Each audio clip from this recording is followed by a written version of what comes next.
সকালবেলা ঘুম থেকে উঠে বাসি কাজকর্ম সেরে তারপরে এই যে ছেলেকে একটা পরোটার মতো বানিয়ে দিলাম। এটা খেয়ে স্কুলে যাবে, কারণ এত সকালে তো ভাত খাওয়া যায় না। এটা যদি একটু খেতে পারে, যেহেতু 7:30টায় বাড়ি থেকে বেরিয়ে যায়, এখন মর্নিং স্কুল। তো চলো, শুভ সকাল সবাইকে। কেমন আছো সবাই? আশা করছি ভালোই আছো, আর আমরাও ভালো আছি। তো ওকে স্কুলের জন্য রেডি করিয়ে দিয়েছি। তারপরে এই যে বইপত্রগুলো যা ছিল সেগুলো গোছগাছ করে তারপর বিছানাটাও একটু ঝেড়ে টেরে নিচ্ছি। বাসি বিছানা, বিছানা ওঠানো হয়ে গেছে অনেকক্ষণ আগেই। তবে একটু গোছগাছ করে নিয়ে তারপর যাব এখন ভাত রান্না করতে। আর ছেলের তো খাওয়ানো হয়ে গেছে, তো বাইরে আছে, ওর পাপা আর কি দিতে যাবে ওকে। তো বইপত্রগুলো এখন গুছিয়ে রেখে দিলাম।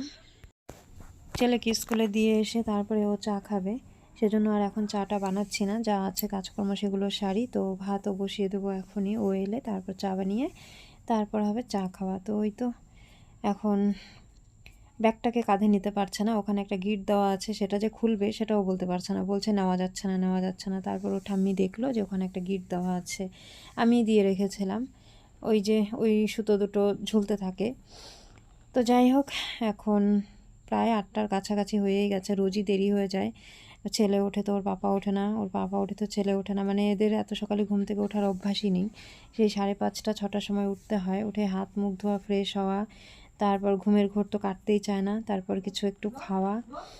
তো যাই হোক, ভাত হয়ে গেছে আর এইদিকে এই যে চাও হচ্ছে। সেই যে কখন গেছে স্কুলে দিতে আর বাড়ি আসছে না। তো আমি চিন্তা করছি এত দেরি কেন করছে। তো ও একেবারে বাজার থেকে বাজার করে নিয়ে তারপরে বাড়ি এসছে। তো ও নিয়ে এসছে একটা খুব সুন্দর বাঁধাকপি। তো আমি চিন্তা করছি বাঁধাকপিটা কেমন হবে খেতে, ঠিকঠাক সেদ্ধ হবে তো? তো বলছে যে না, এটা সেদ্ধ হবে, কারণ ভুটানের নাকি এগুলো, মানে ভুটানে চাষ হয়, আর ওখানে তো সবসময়ই ঠান্ডা। আমাদের এখান থেকে তো ভুটান সামনে। তারপর চা টা খেয়ে এখন এই যে সমুদ্র পাপার শার্টগুলো আয়রন করছে, সুতির শার্টগুলো। এই যে গেছিলাম বাড়িতে, তো এসে একদম ধোয়া কাচার পরে কুচকে গেছে, তো এগুলো আয়রন করে রাখলে কোথাও যাওয়ার সময় ঝট করে পরে নেওয়া যায়।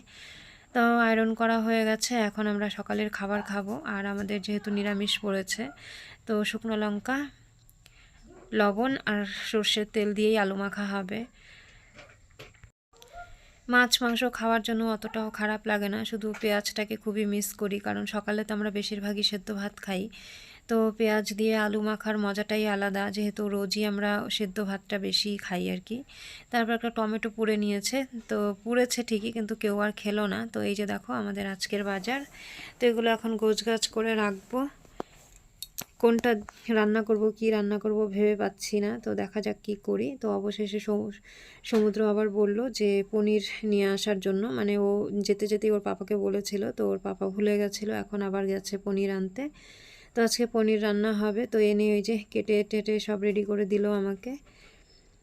তো বেশি কিছু রান্না করব না, করলা ভাজা আর পনির রান্নাই করব, আর কিছু করব না। তো আমাদের এখানে আবার একটা ঘটনা ঘটেছে, একই বাড়ির দুজন কি সুইসাইড করেছে। তো সেটা নিয়েই সবারই মন মেজাজ একটু অন্যরকম। তো রান্নাবান্নায় একদমই মন বসছে না। তো খুবই সাধারণভাবে করলা ভাজা আর পনিরের তরকারি রান্না করলাম। করলা ভাজা হচ্ছে, ভাজাটা নামিয়ে তারপরে যে এখন গ্যাসের মধ্যে একটু আলুগুলো সেদ্ধ বসিয়েছি। আলুটা আগে থেকে সেদ্ধ করে নিলে তরকারিটা বেশ মাখো মাখো হয়, ভালো লাগে। আর এখানে এক বাটিতে গরম মশলা বেটে রেখেছি, আরেক বাটিতে লঙ্কা আদা জিরে এসব বেটে রেখেছি। তো সমস্ত কিছু একেবারে গুছিয়ে নিয়েছি। আর ওইদিকে ছেলেও চলে এসেছে স্কুল থেকে। তো আমি ওকে বললাম যে করলা ভাজা দিয়ে ভাত মেখে দিচ্ছি, খেয়ে নাও। বলছে না, আমাকে কয়েকটা পনির ভেজে দাও, তাহলে খাবো। তো এই তো পনিরটা ভাজা হোক, একটু লাল লাল করে কড়া করে ভেজে দিচ্ছি। আমি আগে পনির খেতে পারতাম না, তো আমার ভাই দেখতাম ভালোই খেত, তো ওর কাছ থেকে আমি পনির খাওয়া শিখেছি। আগে গন্ধটা আর কি সহ্য করতে পারতাম না, তো এখন দেখি আমার ছেলে আবার আমাকেও টেক্কা দেয়, ও আমার থেকে বেশি পছন্দ করে।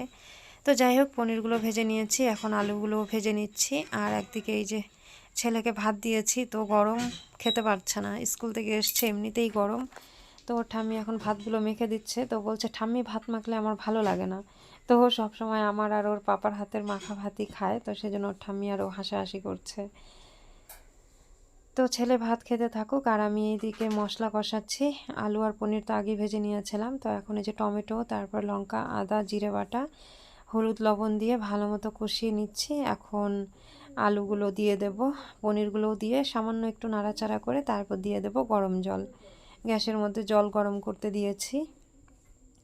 তো আমি তো এরকমভাবেই রান্না করি, আর শীতকালে রান্না করলে মটরশুঁটিটা দেই, ভালো লাগে বেশ খেতে। তো এখন যেহেতু মটরশুঁটি পেলাম না, সেজন্য আলু দিয়েই করলাম।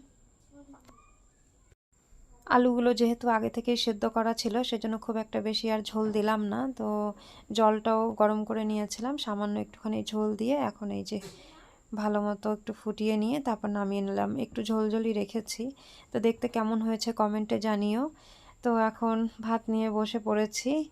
এই যে উচ্ছে ভাজা আর নিয়েছি শসা। তো চলো ভিডিওটাও আজকে এখানেই শেষ করছি। সবাই ভালো থেকো, সুস্থ থেকো।